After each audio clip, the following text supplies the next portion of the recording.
Welcome everybody. The bios for the speakers are on the back of your agenda items, so we're not going to go through and kind of tell you about everybody and their illustrious past, but I think we'll just jump right into it. We've got a number of questions today. Here on the panel, Scott, Lee, and Edwin each are very, very involved in various facets of the Midtown development, which is basically just right outside our door here to the east. Today I'd like to jump in and cover a couple different topics. This is a development that the North Dallas Chamber has been involved with for years, trying to promote and make sure that we get the best possible product out of the opportunity that we have to do a development. There's really not that much space left, as most of you know, here in Dallas, for opportunities to do a redevelopment of this size. So it has the opportunity to have a major impact on our city within the city limits of Dallas, and the three guys here today to my left are all very involved in this. So I think I'd like to start with Scott. And Scott, just for the benefit of everybody here, to hear a little bit about the vision. You guys are the largest landowners here at the Midtown project, but also hear a little bit about your vision, and then also talk about what's developing around you, because there's obviously there's a couple projects coming out of the ground right now, and I think there's some demo trucks out in front of even on the project too. So give us an update after you talk about your vision a little bit. Sure. So from a vision perspective, the whole project really started as a brainchild of Linda Coop, who was our past city councilwoman 6 years ago. And when you talk about the Midtown district, we're actually in the Midtown district right now. The Galleria is part of the Midtown district. It actually starts on the toll road and goes all the way to Preston Road, and from 635 to just north of Alpha. So interestingly enough, it's actually 435 acres. It's the largest urban district rezone in the history of the city of Dallas. Pretty large tract of ground. But from a vision perspective, the idea was to create a section of Dallas in the center of the population density of Dallas and be able to attract. We have a lot of flight from a Dallas perspective, a lot of businesses that seem to keep going north. And so the question is, how do you put a big catcher's mitt up at 635 and catch all that business? And so that was the idea of the Dallas City Council and Bruce Bradford, who actually led it. So not only has North Dallas Chamber been involved for several years, they've actually been involved since the inception. The city of Dallas gave a $250,000 grant to the North Dallas Chamber of Commerce, and that's what started the whole thing. But we own Valley View Mall. So we're the largest contiguous landowner in the district with 70 acres, but by no means represent the entire district. A lot of interesting things are starting to happen in the district. I'll start from, I guess if you want me to, what's happening on this side of the district first, and then I can work over to what we're doing. Does that make sense? Yeah, that's great. Sure, okay. So here on the west side of the district, there's a group who bought a parcel of land just out the door called Diversion Capital. They chopped that property up into 4 parcels, and there are 2 buildings being built there right now. One by Mill Creek, which is a multifamily developer. They're probably about 85% of the way done with an apartment building just out the door in front of, I think that's Galleria Tower 3, right there off of Noel and 635. And then adjacent to them about 2 months ago, Civitas broke ground on a Marriott AC. So they got a combination Marriott AC and Spring Hill Suites that's going up right now. I believe it's around 200 rooms or 220 rooms between the 2 brands under one flag. Really cool contemporary building, white building. I think it's about 4 stories tall. And then that's kind of starts us going down towards the east side, because there's nothing else being built except for those 2 buildings right now. Other than the city has concepted a park, which you can see on the picture in the center. So that's basically between James Temple and Peterson, and runs all the way from basically this mall to where Valley View Mall sits today. So it actually goes across Montfort onto Valley View Mall. And I can say with quite jubilation that at the end of December, myself and Lee Kleinman and the Office of Economic Development had come to an agreement to effectively start tearing down the mall this year. So you will see EF Properties, who owns the Macy's building. For those of you that liked those murals, that has nothing to do with me. I do not own that building. But those murals are now almost 80% removed off the building. It's my understanding that the Macy's building will start actually coming down in the next 3 weeks. And then the rest of the mall will follow shortly thereafter. And we will start with a project that will contain a brand new hotel. I'm not going to name any names, but that'll be coming out for people like Steve Brown to write about in probably the next 5 to 6 weeks.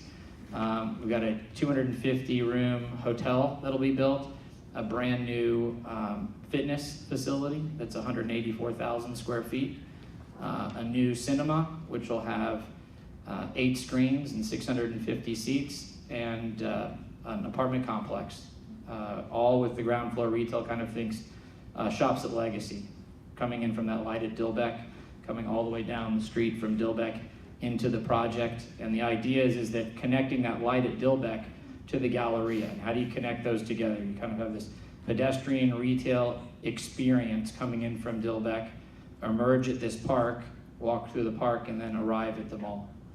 Anyways, that's the vision, and I'll turn it back over to you. Thanks, Scott. Lee, I'm going to go to you right now. When you and I talked last week, we talked about that the way we're going to grow is up, not out, and obviously representative of in the drawing here. Can you talk a little bit about the departure from sort of the use-based zoning to the form-based zoning that we're looking at for Midtown, and what that's obviously how the city, how we came to that, and how you view that impacting this project. And there was an article that came out today, for those of you who read it, in the Dallas Business Journal, talking about potential challenges for the theater, and so I'd be interested to hear a little bit more about that. Sure, I'd be happy to. So, as many of you know, Dallas is landlocked by our suburban cities. We really don't have the ability, especially north of downtown, to grow out anymore. The city is completely built out north of downtown. South of downtown, there's a lot of opportunity for single-family development. There's a lot of property there, but in the north, there's not. So really the way to continue to grow our city, and to grow our city in downtown and north of downtown is, as you said, grow up, not out. So that means density, that means taller buildings, mixed uses being retail and office and residential all in the same building, and a lot of those types of uses. So when we started putting together the Midtown Vision Plan that the city funded a number of years ago, the interest was, what do we do with an area that has somewhere around the number of 40 different zoning types, between the zoning and the special use permits and the planned developments and all the different things in this 600 or so acres, and I'm sorry, 350 acres. And what really came out of it is more of a different type of zoning, which was form-based zoning, meaning we're going to lay down what the form will be, the form being minimum heights, distance from the curb to the building, right-of-ways, things like structured parking requirements. So what is it going to look like? What do we want the form to be? And not determine what is the use going to be. And that's historically how the city of most zoning is gone, is it's use-based zoning. So it becomes very, very partial based. On this corner, we're going to let there be a gas station. On that corner, we're going to let there be an office building. On this, and so you end up with this kind of hodgepodge of uses, really building forms, because the forms are following the particular usage. Whereas in form-based zoning, we're going to say this is what it's got to look like. It's got to be so high. It's got to be set back, actually in this case set closer to the street, more walkable. The streets have to accommodate all users, being cars, transit, bicycles, walkers. And when we do that, we can create a district that really has a urban element to it. We also required that it be mixed use, meaning any building can have multiple uses in it. It's not just a residential tower or just an office tower. And in the residential, we'll also have a mixed income requirement. So it really tries to look at the building a city or a city within a city. Gives you the opportunity to live there, to work there, to play there, to have all the services you need there, and less dependency on the car. That's one of the real challenges in Dallas. Anybody that's stuck in traffic knows what it's like just trying to get from your office to your home. Well, we're trying to build an area where maybe that isn't required for everybody. There's one other place in Dallas where we've put in form-based zoning. It's in Oak Cliff, the Oak Cliff Gateway, right there at 35 and between downtown and as it goes out. And that area as well is looking at these forms. So it's a very new type of zoning that we have put in place in the city of Dallas. We've done that in the form of a PD, plan development, and the PD refers back to some of the articles in our ordinances that have the zoning. So it does sometimes present challenges because you kind of put this down on paper, it looks interesting, it's a good idea, and then the developer comes along and he's like, oh, but if you read this to the letter of the law, do you really mean, or what is the intent? So we're working through some of the challenges there. We did do a zoning change on the request of the Becks, was that last year? So PD can be changed, but it's typically very, very resistant to making changes. And the reason is that the feeling from the city's point of view is that we have enhanced the area with incredible amount of entitlements. So there are areas in the PD that had just, multifamily one zoning, 3 stories. And now they can go 8 to 12 stories. So a lot of entitlements put in there. And then it's up to the developer to leverage those entitlements to build a development. Thank you. Let's talk a little bit about when you look at the physically what this design looks like up there, the vibrancy, Lee, that the city and obviously Scott and the other developers, I mean, the opportunity to have shared resources is just incredible in terms of, instead of just one building being used for this and another building for this. I mean, you've got the opportunity to have things be busy or vibrant, I should say, at kind of all times of the awake hours, right? Give me a little bit of your thoughts on either what your vision was and obviously how you've been working with the developers, how the city council has been working with the developers to really bring that out, the vibrancy out in this opportunity for redevelopment. Sure, I'd be happy to. So one of the things that we've also seen in many developments is a single use on a piece of property. So for example, in the city, you have a library that basically is pretty dormant during the day and then has some evening and weekend usage. Or you may have a rec center that's busy in the morning and dormant during the day and then busy again in the evening. DISD has schools that are busy in the middle of the day but not a whole lot going on in the evenings. So the idea of shared spaces has really come to fruition in here, where we're trying to look at a space and say, can this be used? Can it be active more hours during the day? So if we work with DISD, which already the city of Dallas has 2 libraries that we share with DISD, it means that during the school day, DISD is using them, they're busy. In the evenings and weekends, the community is using them. It just gives more hours. It's higher utilization of the resource. That's the idea, for example, with the park. Not only will it just be a park, but it'll be a place for DISD to use for their recreational stuff. That's the idea on many of the components in the system are to have multiple users. So when we look at a building that has multiple uses in it, we want to be sure that we can use it as much as possible, and that way we can keep the zone vibrant and keep activity in it and keep people there. So they don't have to go, if I live here but I go there for entertainment elsewhere, for example, if you lived here now and you would go up to Beltline to go to the movie theater, well, why do that? If you live here, just let's go to the theater that Scott's going to put in. You walk over there, or take the people mover that we're going to put in. And then not only is it one less car on the road, but it's a more pleasant experience. You're kind of walking through the community, and you see that in more dense cities all over the world, where they're very walkable, and that's an element here that I think will provide that vibrancy we're looking for here. That's a good segue into Edwin. this is going to be a transformative project for Dallas. As Scott mentioned, we're going to be able to catch jobs, we'll be able to catch retail opportunities that might go just further north or further east or further west, and certainly opportunities to provide housing for people there. So what kind of transformative ideas or innovation is DISD thinking about, are you thinking about? We've got such an opportunity, I think, here to do something transformative. It'd be great to hear, well, we'd certainly love to see something transformative happen on the education side as well. And I know there's been, maybe you can address how Dallas is doing with respect to overcrowding in this district of schools, and then what you view as just opportunities on the education side. Sure, well, thank you. It is really a great opportunity to be able to work with the city and the developers to come up with something really new and different. One of the things that we're looking at for this particular area is something that Dallas ISD has never done before, which is a K-12 school. Why a K-12 school? Well, if you look at this part of town and you look at really the competition, what's the competition? It's K-12 schools. It's St. Monica's to Jesuit. It's ESD, it's Hockaday, it's Green Hill. I mean, those are the kinds of schools that are in this area, so it makes sense to maybe have a format that's similar to that. I went to a K-12 school growing up, and once you start in the system, I mean, you know you're gonna stay. So what are we going to do in addition to just a K-12 school to have these families make the decision to choose public school?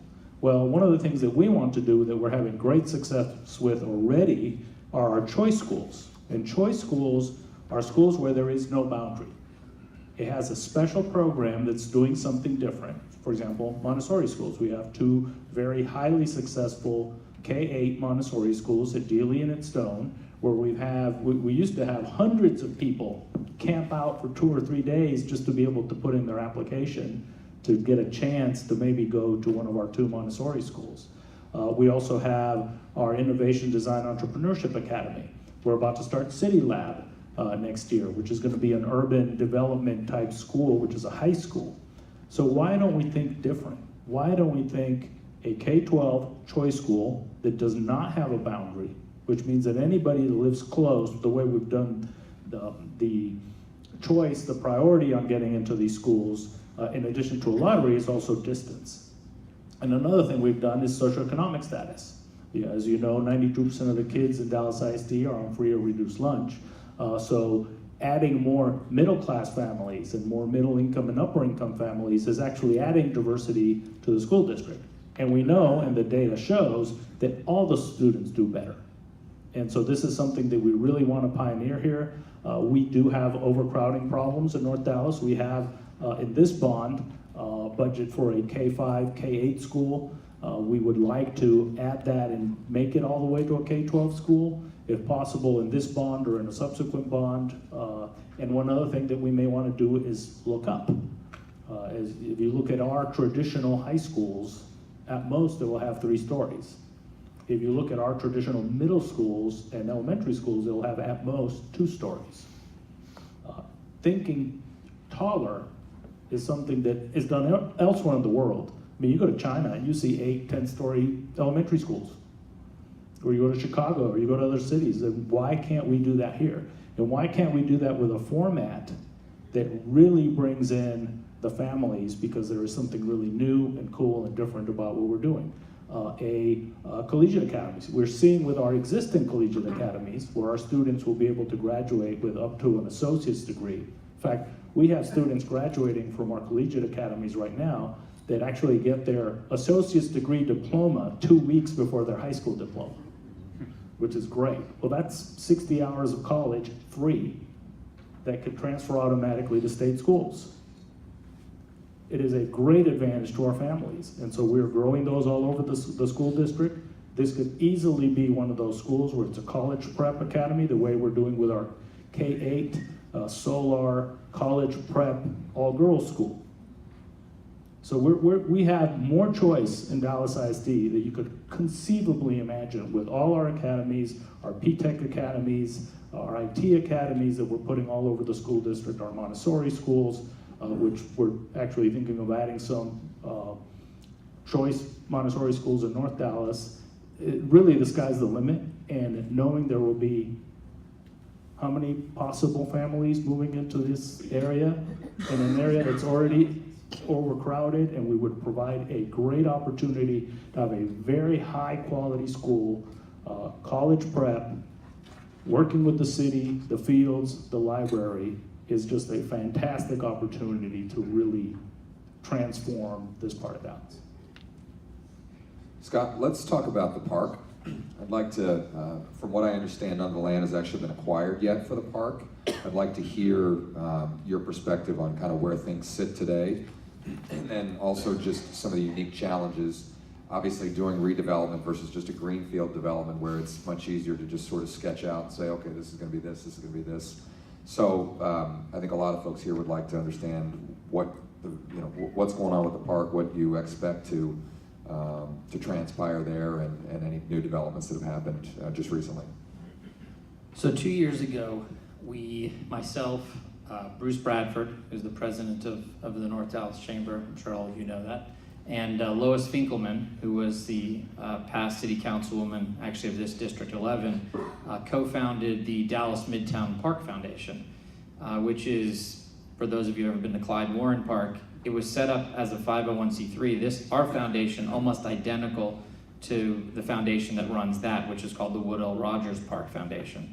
So the idea of the Dallas Midtown Park Foundation is to enter into an agreement similar to the one that they have with the City of Dallas, where the City of Dallas will own the land at this Dallas Midtown Park, the one they see in that picture, and the foundation will manage it. So we now have a little over 20 people on the foundation advisory committee, a lot of neighborhood association people, other stakeholders in the district, and at the end of last year we raised money and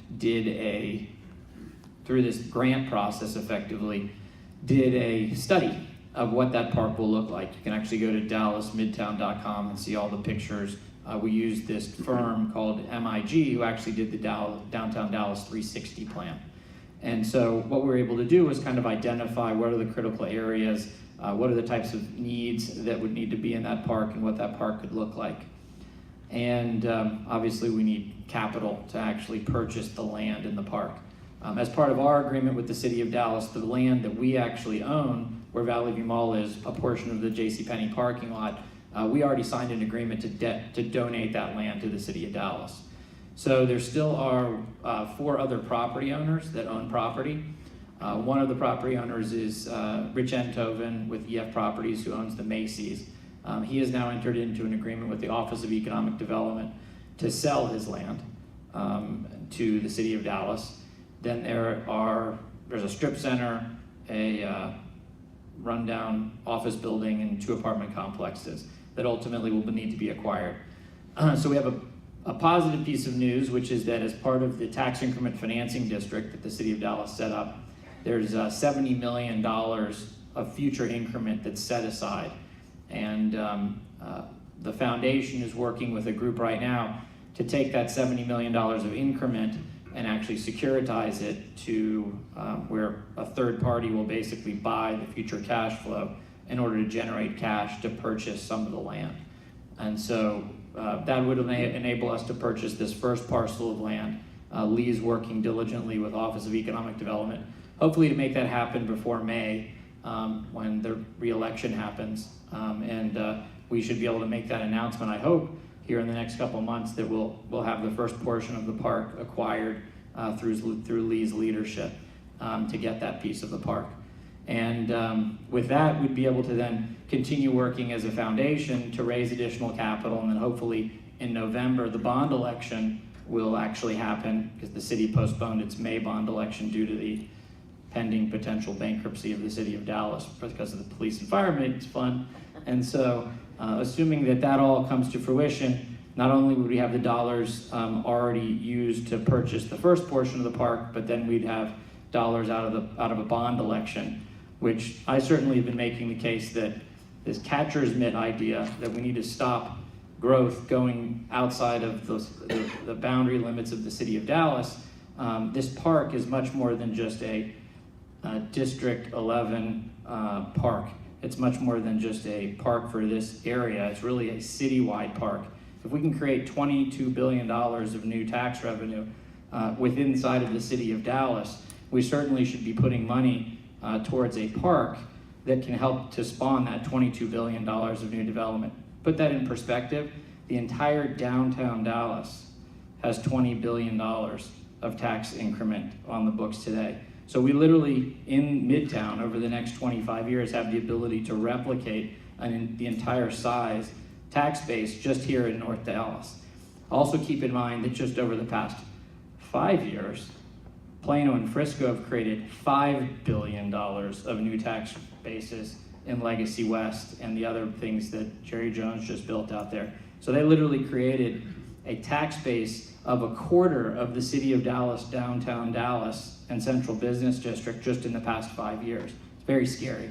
So anyways, I'm hoping that this park will come to fruition, the first portions of it starting in 2017. And if you want to look at what it looks like, you can go to dallasmidtown.com on the park section. Great. Obviously, there's challenges in doing a redevelopment of this type and as massive as we're talking about. But this is we've been following your progress over the last couple of years, and I'm sure it's gone sort of slower than you would like. We've got the PD in place, we've got the TIF in place, we've got zoning in place. I think one of the questions that probably folks in the audience would like to hear is, when, Scott, are you guys going to get started? And what do you see as the real challenge right now for your piece, at least? Because we've got at least three other developers going up right around you.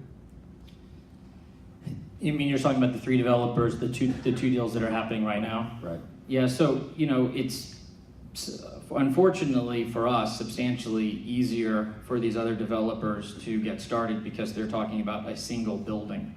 And so, you go in, you get permit for a single building, any types of issues related to that, you kind of move forward through that and get started. Ours is a little more complicated because it's about $2.5 billion project with 17 city blocks that we're creating, and over $50 million of public infrastructure that we have to put in place. And on top of that, there's this form-based zoning code that no one's ever dealt with in the city of Dallas. So again, the punchline is that we did sign an agreement with the city of Dallas in December that we're going to start taking down the mall before this summer. And that was signed in December. And so the things that we're working on right now are specifically related to the thing I just talked about with the park. We think it's important. And we've sold our tenants on the fact that there's going to be this first phase of the park. So that should all work itself out here over the next 60 days. But the other thing that needs to work itself out is, which I think you mentioned was just written, an article was written about it, that somehow some publications, I guess, got wind because we went to the TIF board about it just the other day. We have an issue related to the form-based zoning code, and I'll give you just one example of form-based zoning code. So we went through a whole process with the city of Dallas, with the peer review design board, and over the past several years, everyone at the city of Dallas has seen the fact that we're going to be building a movie theater, right? Form-based zoning code says, don't do big box retail like a movie theater in this portion of the district, but we don't want it on the ground floor, right? Because then you don't have active use. It's not like walking at retail at grade. So we're obviously going to push that up to the higher floors. So we go through a whole process, get approvals, go through peer review, all of these different things. Guess what happens? We go in for our permit to do this, and they say, well, guess what? We interpret it that above ground floor, you can only have floor to ceiling height of 15 feet. Well, how are you going to build a movie theater screen in 15 feet of space? So that is just one of kind of, I would say, a half a dozen things that are issues. So, the moral of the story related to form-based zoning code, with which Lee and his city planning commissioner, Janie Schultz, are trying to work through with staff right now, is that our city is not really set up to do form-based zoning code. Because the concept of form code is that you look at the form and staff makes judgment calls. By definition, a form code is meant to be ambiguous. City doesn't work real well in gray. City works real well in black and white. And so trying to ask the staff to make a judgment call is like putting, what do you say, a square peg in a round hole. right? So that doesn't work too well. So I think one of the fixes that hopefully we'll go through is to give more authority to our planning department, more specifically to David Cossum, to make these judgment calls as it relates to it. And that can be fixed directly in the PD. We don't need to make a macro citywide type thing. We can literally just write that into the PD, which has been done in various other parts of the city related to things. So once we kind of get this zoning issue resolved, which now if you drive around Valley View Mall, you'll see all the zoning board of adjustment signs up, which just went up, so that we go to the zoning board in March. I'm confident, all that stuff will work out. Everybody sitting around the table, including staff, city council people and everything, are nodding their head, yes, we understand. But it's just part of the growing pains related to this. This is kind of the thing that we do as developers, as Beck Ventures, over the past 4 decades, is we're kind of in it for the long haul. If we were in it for the short haul, we would have already sold the property.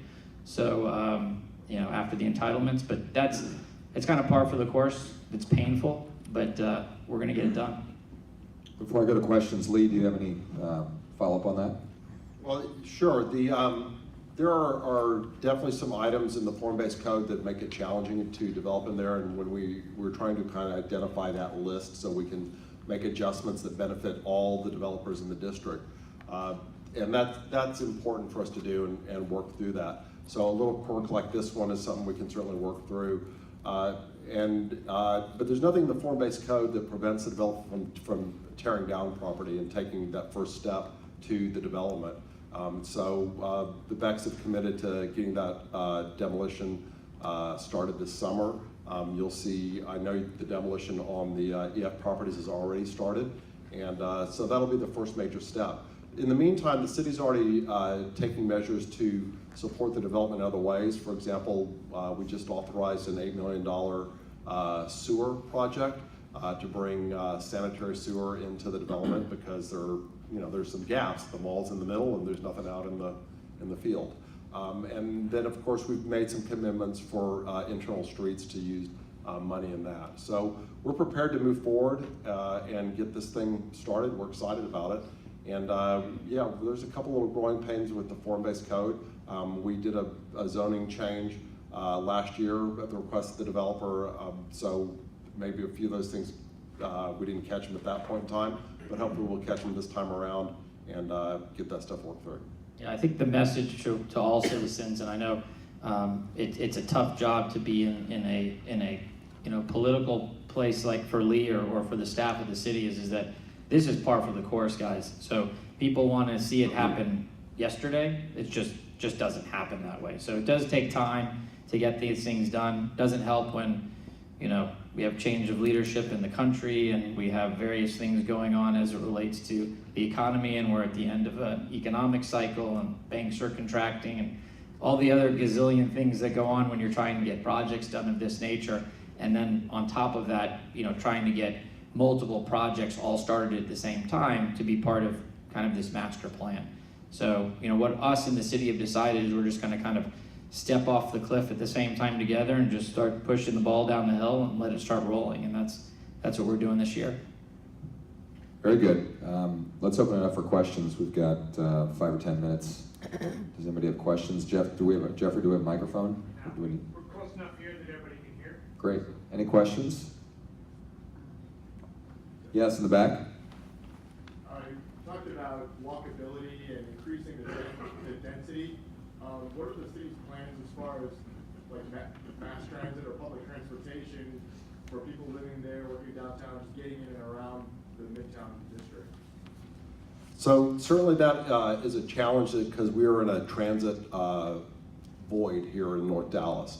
If you look at DART's map, where the transit lines go, there's a big gap coming right up the middle of North Dallas, and it's where the North Dallas toll road is, because indeed that was a rail alignment before it was turned into the toll road. So DART couldn't get hold of that. So when we first started working on this development, we actually started talking about whether than a TOD, a transit-oriented development, is a POD, a park-oriented development, but still we need to address the transit and the mobility issues. And the way we're doing that is I have applied for and received confirmation of a grant from the COG, the North Central Texas Council of Governments, to spend about $750,000 doing a study on a people mover for the area. And the idea would be an internal circulator that would also go north to the Cotton Belt line, which is a new DART line that will be running from Plano through North Dallas all the way to DFW Airport. And so we're connecting to DART both on the red line as well as, I believe, the green line on the west side. And then also, what I'd like to see the study do is see the circulator go down along LBJ and go through the Park Central area and end up at the Forest Lane station on the red line. So if you think about that, this circulator that we're going to use, or this APM, they call it, Autonomous People Mover, kind of like what you would see at DFW Airport when you change terminals, that would provide the transit component to it, and that's what we're looking to do. Any other questions? You guys are easy. Yeah, this was easy. I hope everybody appreciates, just by looking at this photo, how much opportunity we have to create a massive, massive new employment center, as well as bring residential and retail. And so we're just really excited. And Scott, we can't wait for you guys to get going, get everything out of the ground. I'm sure you can either. And, so thank you to the panel for being up here, and let's give them a round of applause.